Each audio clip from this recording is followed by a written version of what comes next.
Halo anak-anak, Sotihotu Namo Buddhaya. Pada pertemuan sebelumnya, kalian sudah belajar bagaimana akhirnya Buddha memutuskan untuk mengajarkan Dhamma.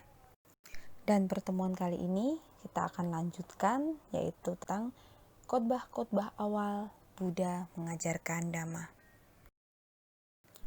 Coba kalian amati dan kalian perhatikan dua gambar di layar kalian. Kemudian kalian tuliskan pendapat kalian mengenai dua gambar tersebut di kertas. Oke ya, siap ya? Bisa mulai dari sekarang. Silahkan ditulis.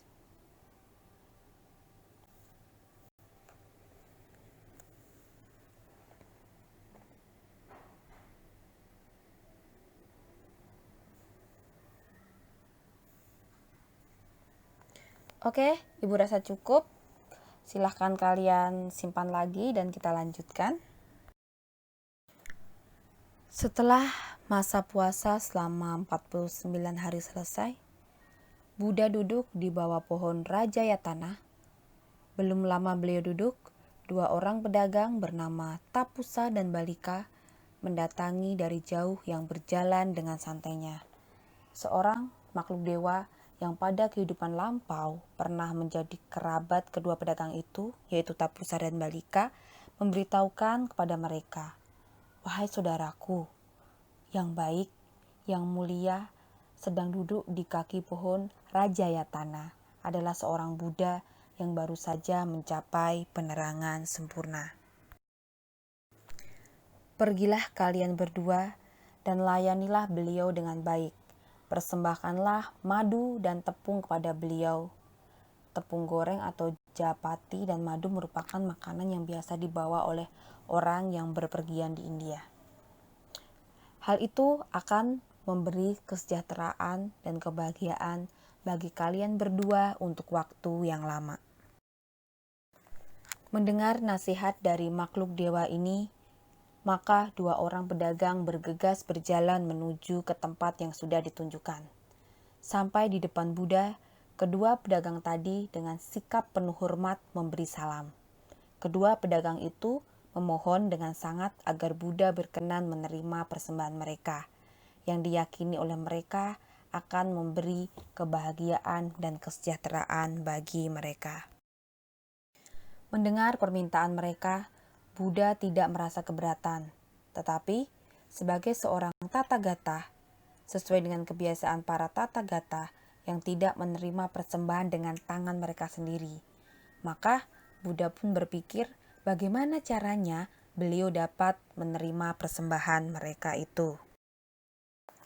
Mengetahui kesulitan Buddha, maka Dewata, penjaga 4 penjuru, yaitu Catu Maharaja yang terdiri dari Datarata dari sebelah timur, Wirulaka dari selatan, Wirupaka dari barat, dan Kuwera dari utara.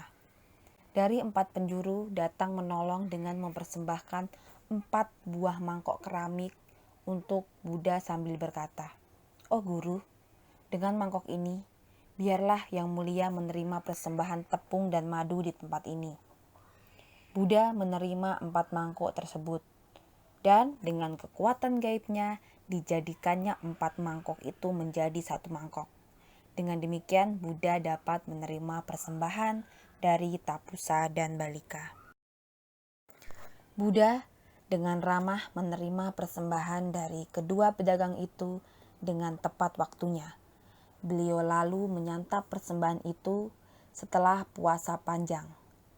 Setelah Buddha selesai menyantap persembahan itu, lalu kedua pedagang itu bersujud di kaki Buddha sambil berkata, "Oh Guru, kami berlindung kepada yang mulia dan Dhamma. Biarlah yang mulia memperlakukan kami sebagai pengikut awam, yang mulia sejak hari ini sampai maut menjemput kami." Kedua pedagang itu merupakan umat Buddha awam atau upasaka pertama yang memanjatkan parita perlindungan hanya kepada Buddha dan Dhamma, karena saat itu persaudaraan anggota Sangha belum terbentuk. Tidak seperti sekarang, umat Buddha memohon perlindungan kepada Buddha, Dhamma, dan Sangha yang sering disebut dengan permohonan tisarana atau 3 perlindungan. Kemudian, kedua pedagang mohon diberikan suatu benda yang dapat mereka bawa pulang. Buddha mengusap kepalanya dengan tangan kanan dan memberikan beberapa helai rambut atau kesadatu yang artinya itu relik rambut. Tapusa dan Balika dengan gembira menerima kesadatu tersebut. Setelah tiba di tempat mereka tinggal, mereka mendirikan sebuah pagoda untuk memuja kesadatu itu. Teringat kepada janjinya kepada Brahma Sahampati hendak mengajarkan Dhamma kepada manusia, maka muncul pikiran pertama dari Buddha, kepada siapa pertama kali aku harus mengajarkan Dhamma yang sangat sulit ini? Siapa kiranya yang dapat memahami Dhamma yang sulit ini dengan cepat? Buddha kemudian teringat kepada gurunya yaitu Alarakalama.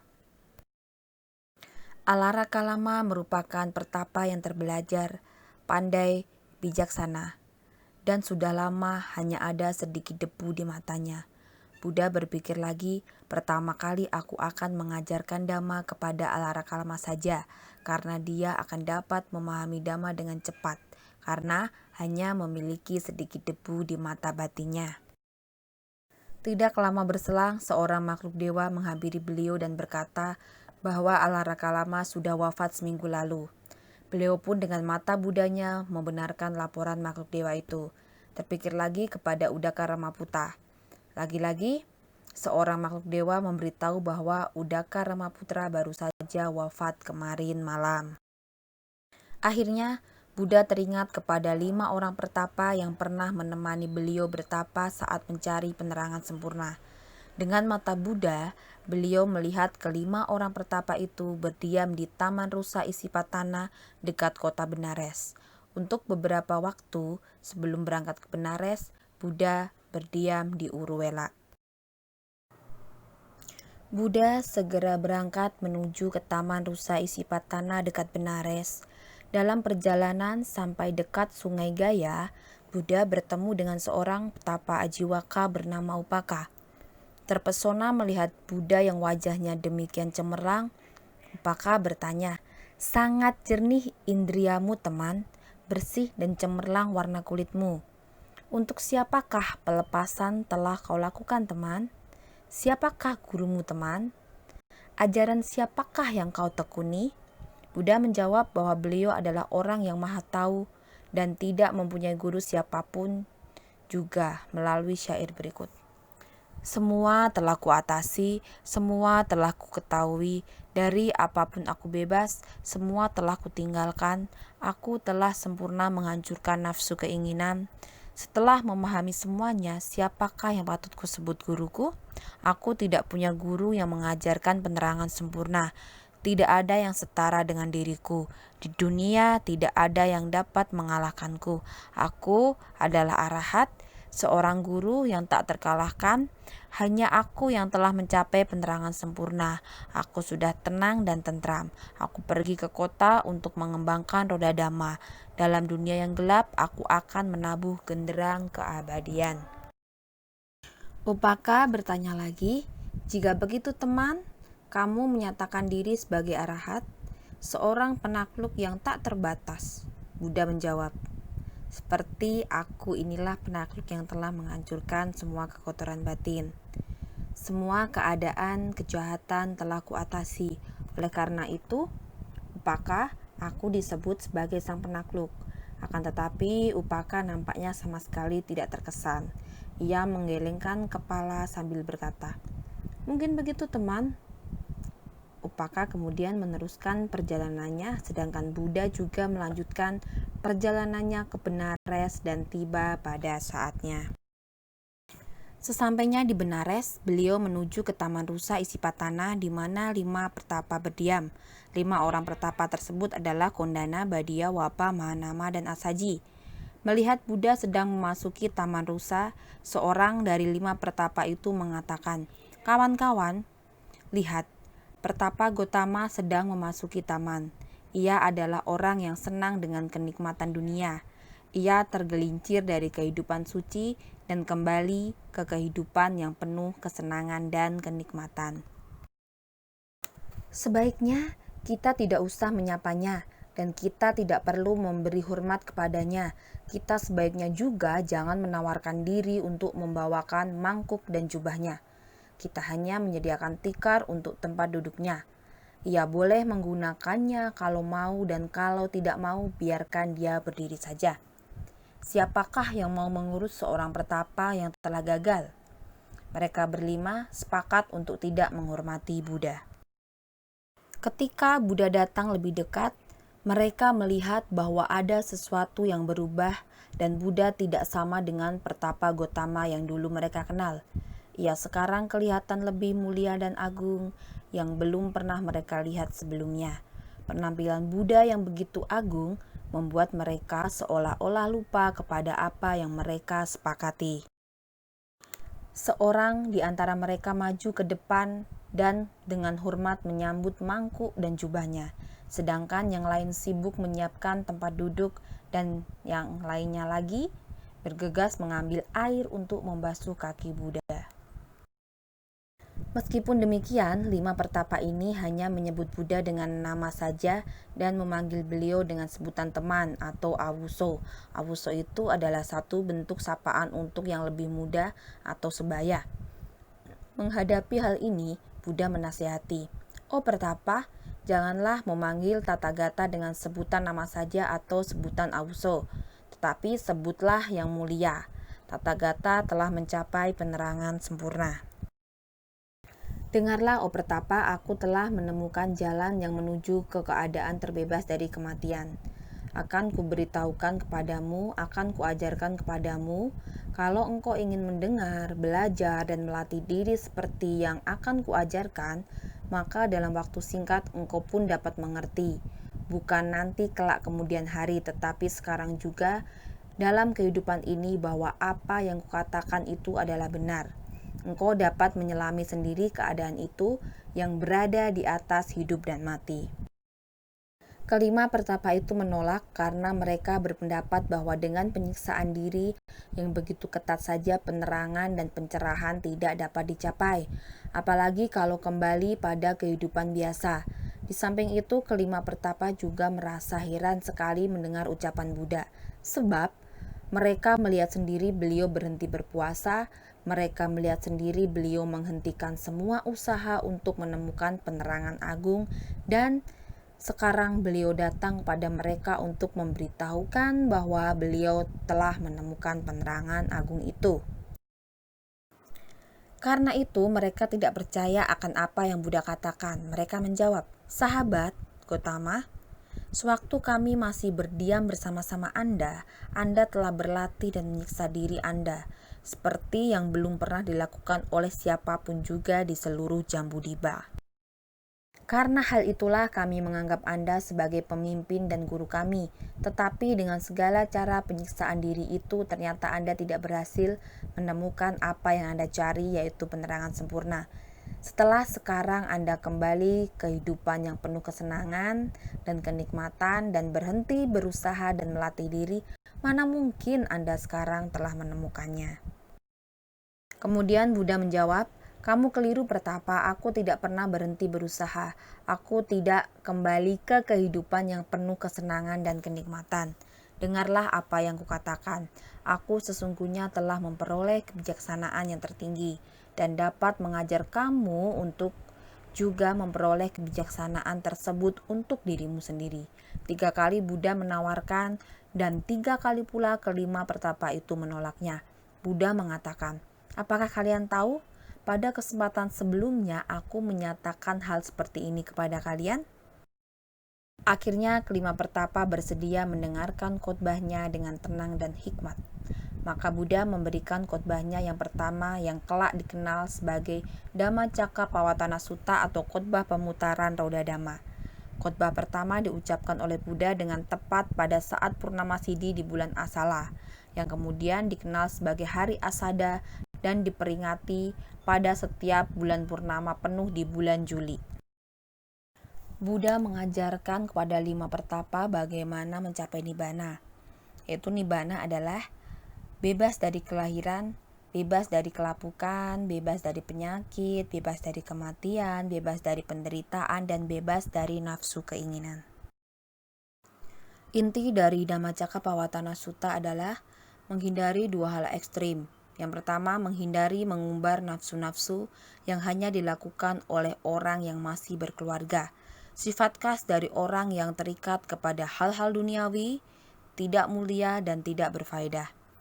Hal ekstrim kedua yang harus dihindari adalah menyiksa diri yang menimbulkan kesakitan yang hebat dan juga tidak mulia dan tidak berfaedah.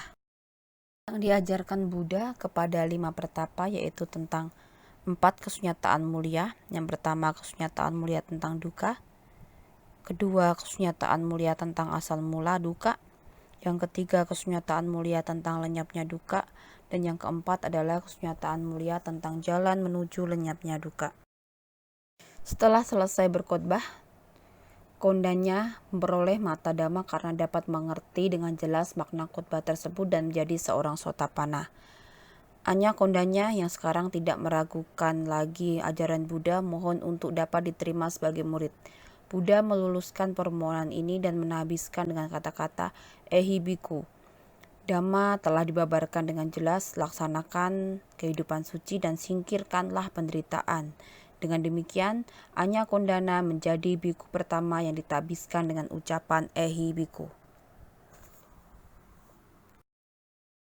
Sejak hari itu, Buddha tinggal di Taman Rusa dan tiap hari beliau memberikan uraian Dhamma kepada 5 orang pertapa tersebut.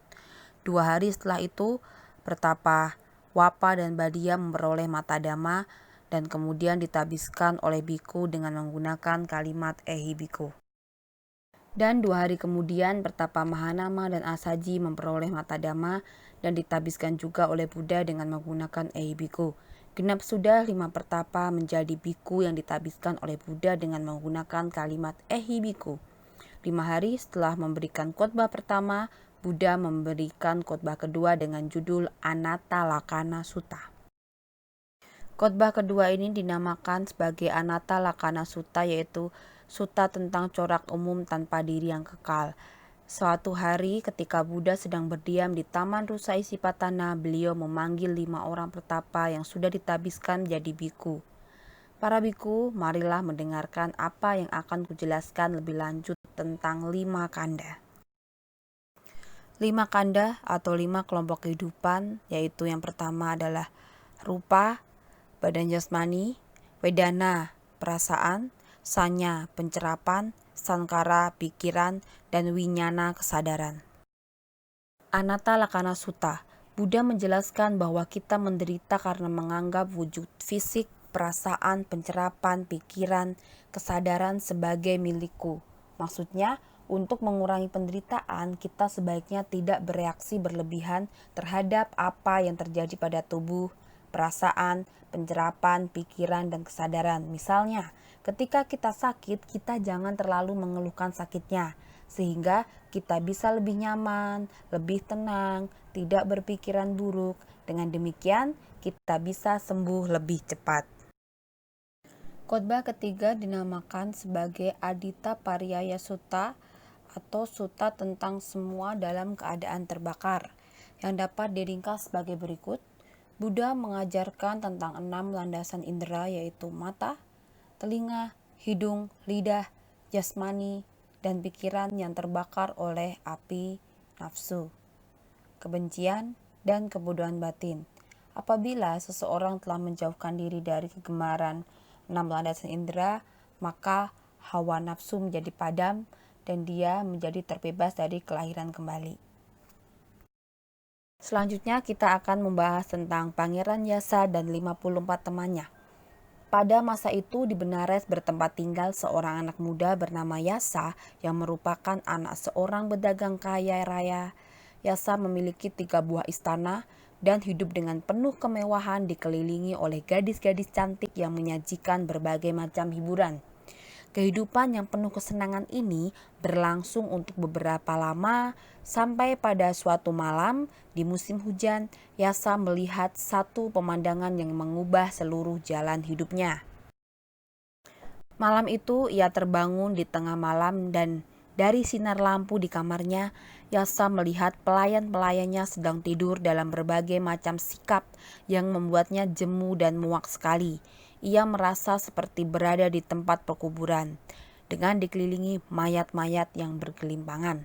Karena tidak tahan lagi melihat keadaan itu, maka dengan mengucapkan, "Alangkah menakutkan tempat ini, alangkah mengerikan tempat ini," Yasa memakai sandalnya dan meninggalkan istananya dalam keadaan pikiran kalut dan penuh kecemasan. Ia berjalan menuju ke Taman Rusa Isipatana. Waktu itu menjelang pagi hari dan Buddha sedang berjalan-jalan. Sewaktu berpapasan dengan Yasa, Buddha menegur, "Tempat ini tidak menakutkan. Tempat ini tidak mengerikan. Mari duduk di sini, aku akan mengajarmu." Mendengarkan sapaan Buddha, Yasa berpikir, kalau begitu baik juga kalau tempat ini tidak menakutkan dan tidak mengerikan.